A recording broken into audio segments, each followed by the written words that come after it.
Assalamualaikum. Hai, ketemu lagi dengan Ibu Reni Anggraini. Kita akan belajar. Sebelum belajar, kita membaca doa dulu. Bismillahirrahmanirrahim. Semoga pelajaran ekonomi ini kalian dapat menyimak sampai habis ya. Sebelum Ibu mengajarkan materi mengenai pajak di Indonesia, yaitu 3.7 menganalisis perpajakan dalam pembangunan ekonomi, 4.7 mengajukan analisis hasil fungsi peran pajak dalam pembangunan ekonomi.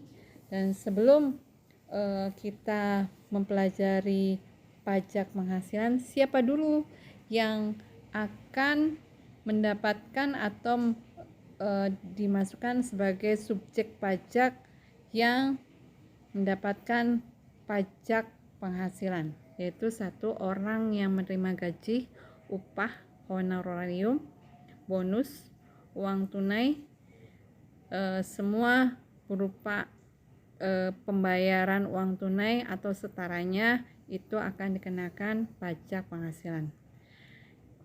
Orang pribadi atau orang pribadi yang ada di Indonesia, orang pribadi yang ada di luar negeri, serta harta warisan yang ada atau menjadi penghasilan di Indonesia, seperti ruko. Ruko ini orang tersebut sudah meninggal, tapi ruko ini mendapatkan penghasilan dari Indonesia. Tapi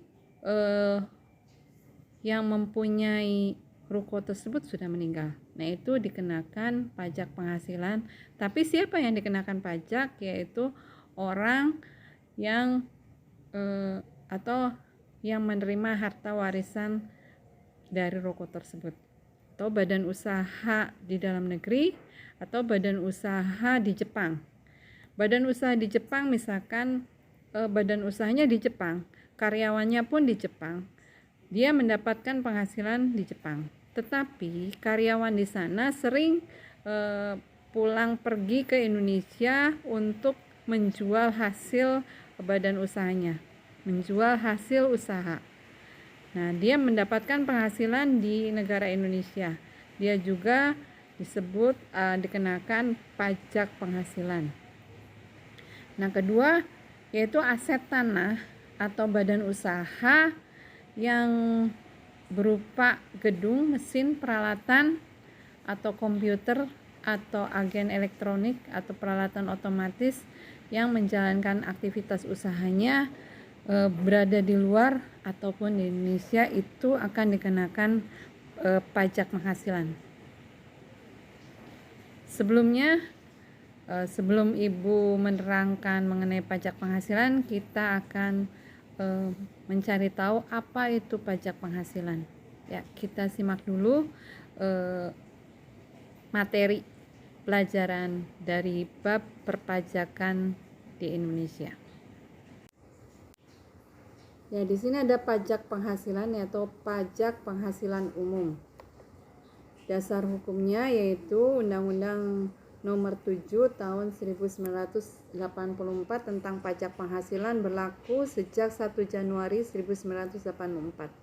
Perubahan terakhir keempat dengan Undang-Undang Nomor 36 Tahun 2008. Undang-undang ini mengatur tentang pajak atas penghasilan laba yang diterima atau diperoleh pribadi maupun badan. Subjek pajak dan wajib pajak, itu orang pribadi atau warisan belum terbagi sebagai satu kesatuan yang menggantikan yang berhak, yang seperti saya terangkan di awal. Badan atau badan usaha atau badan usaha tetap. Wajib pajak orang atau pribadi atau badan yang telah memenuhi kewajiban subjektif dan objektif. Ketiga, subjek pajak dapat dibedakan menjadi dua. Subjek pajak dalam negeri, subjek pajak orang pribadi bertempat tinggal di Indonesia lebih dari 183 hari tidak harus berturut-turut dalam jangka waktu 12 bulan atau dalam 1 tahun pajak berada di Indonesia, mempunyai niat bertempat tinggal di Indonesia. Yang kedua, subjek pajak badan didirikan atau bertempat kedudukan di Indonesia, subjek pajak warisan yang belum dibagi satu kesatuan menjadi yang berhak. Nah, subjek pajak luar negeri, subjek pajak orang pribadi yang tidak bertempat di Indonesia lebih dari 183 hari dalam jangka waktu 12 bulan menjalankan usaha dapat menerima atau memperoleh penghasilan di Indonesia. Subjek pajak badan didirikan atau bertempat kedudukan tidak di Indonesia yang menjalankan usaha atau dapat menerima atau memperoleh penghasilan di Indonesia.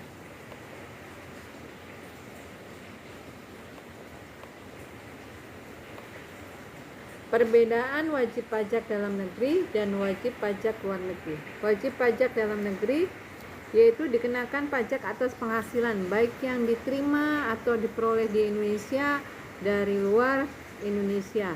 Wajib pajak luar negeri dikenakan pajak hanya atas penghasilan yang berasal dari sumber penghasilan di Indonesia. Wajib pajak dalam negeri dikenakan pajak berdasarkan penghasilan neto.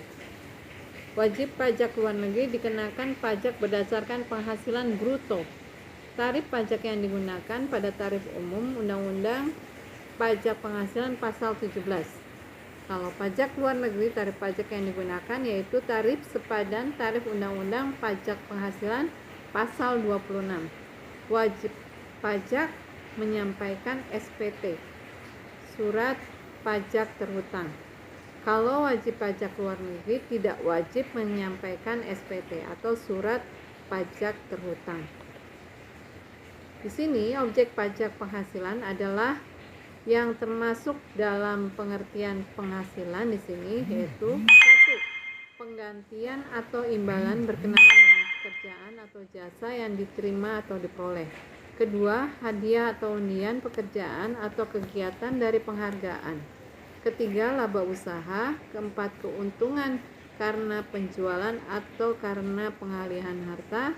Kelima, penerimaan kembali pembayaran pajak yang telah dibebankan sebagai biaya. Keenam, bunga dividen, royalti, dan sewa. Ketujuh, penerimaan perolehan pembayaran berkala. Kedelapan, keuntungan karena pembebasan hutang. 9, keuntungan karena selisih kurs mata uang asing. 10, selisih karena penilaian kembali aktiva. 11, premi asuransi. 12, iuran yang diterima atau diperoleh oleh perkumpulan dari anggota yang terdiri dari wajib pajak yang menjalankan usaha atau pekerja bebas. 13, tambahan kekayaan neto yang berasal dari penghasilan yang belum dikenakan pajak. Yaitu saja hari ini kalian sudah belajar sampai dengan objek pajak penghasilan. Assalamualaikum. Ya, kalian sudah Ibu terangkan di paparan secara teori supaya kalian lebih jelas, dan itu untuk pembelajaran kali ini. Di pelajaran lain kalian akan bertemu kembali. Semoga kalian bisa mengerti apa yang Ibu terangkan hari ini. Assalamualaikum warahmatullahi wabarakatuh.